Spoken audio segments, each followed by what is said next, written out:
एक बार कबीर जी ने साहूकार से 100 रुपए लिए और साधु संतों पर खर्च कर दिए और इकरार किया कि कुछ महीने के बाद सूद समेत दूंगा। महीने निकल गए। वो साहूकार भी बड़ा बेदर्द था। उसने काजी की कचहरी में अर्जी दे दी और डिग्री करवा कर कुर्की ले ली। कबीर जी के एक प्रेमी ने आकर बताया तो वो बड़े परेशान हुए। उन्होंने अपनी पत्नी लोई जी से कहा कि घर का सारा सामान पड़ोसियों के यहाँ पर रख दो, जिससे साहूकार उनको जब्त ना करा सके, और मैं 4 दिन इधर उधर चला जाता हूँ। जब रुपए होंगे तो साहूकार को देकर उससे देरी के लिए माफी मांग लूंगा।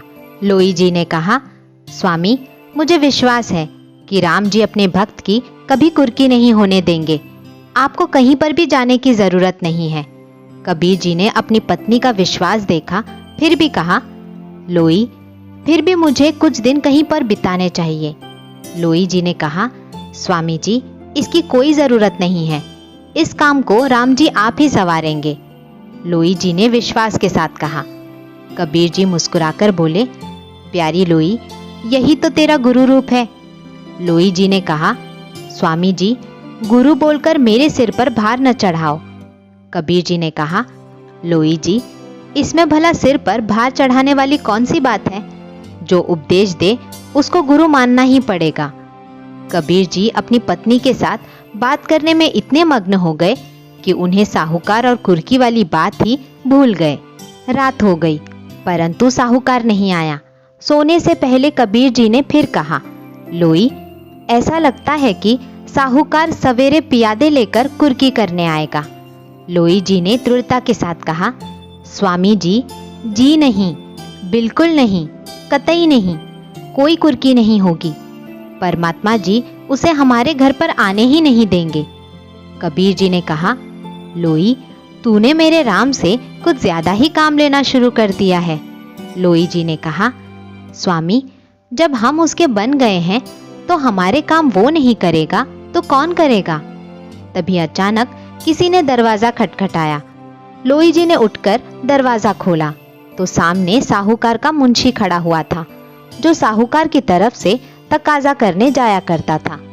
लोई जी ने मुंशी से पूछा, क्यों राम जी के भक्त, हमारी कुर्की करने आए हो? मुंशी ने नम्रता से कहा, जी नहीं माता जी, आपकी कुर्की करने कोई नहीं आएगा, क्योंकि जब हम कल कचहरी से कुर्की लेने गए तो वहां पर एक सुंदर मुखड़े वाला और रेशमी वस्त्र धारण करने वाला सेठ आया हुआ था। उसने हमसे पूछा कि आपको कितने रुपए कबीर जी से लेने हैं। साहूकार ने कहा कि 100 रुपए और सूद के 30 रुपए। उस सुंदर मुखड़े वाले सेठ ने एक थैली साहूकार के हवाले कर दी और कहने लगा कि इसमें 500 रुपए है। ये कबीर जी के हैं और हमारे पास सालों से अमानत के तौर पर पड़े हुए हैं। जितने तुम्हारे हैं तुम ले लो और बाकी के कबीर जी के घर पर पहुंचा दो।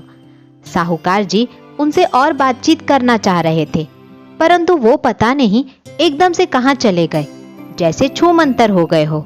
ये देखकर साहूकार पर बहुत प्रभाव पड़ा।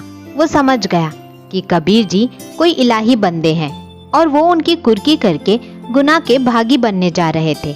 साहूकार जी ने ये थैली आपके पास भेजी है, इसमें पूरे 500 रुपए है। साहूकार जी ने कहा है कि कबीर जी उनके रुपए भी धर्म के काम में लगा दे और उनका ये पाप बख्श दे। लोई जी ने कबीर जी से कहा, स्वामी, राम जी की भेजी हुई ये माया की थैली अंदर उठाकर रखो। कबीर जी मुस्कुराकर बोले, लोई जी, इस बार राम जी ने तेरे निश्चय अनुसार कार्य किया है, इसीलिए थैली तुझे ही उठानी पड़ेगी। लोई जी ने कहा, नहीं स्वामी, राम जी हमारे दोनों के सांझे हैं, इसीलिए आओ मिलकर उठाए। दोनों पति पत्नी अपने राम का गुणगान करते हुए थैली उठाकर अंदर ले गए। उसी दिन कबीर जी के घर पर एक बहुत बड़ा भंडारा हुआ, जिसमें वो सारी रकम खर्च कर दी गई। दोस्तों, अगर हमारा भगवान पर संपूर्ण विश्वास हो तो वो सदैव हमारे लिए उपस्थित रहते हैं।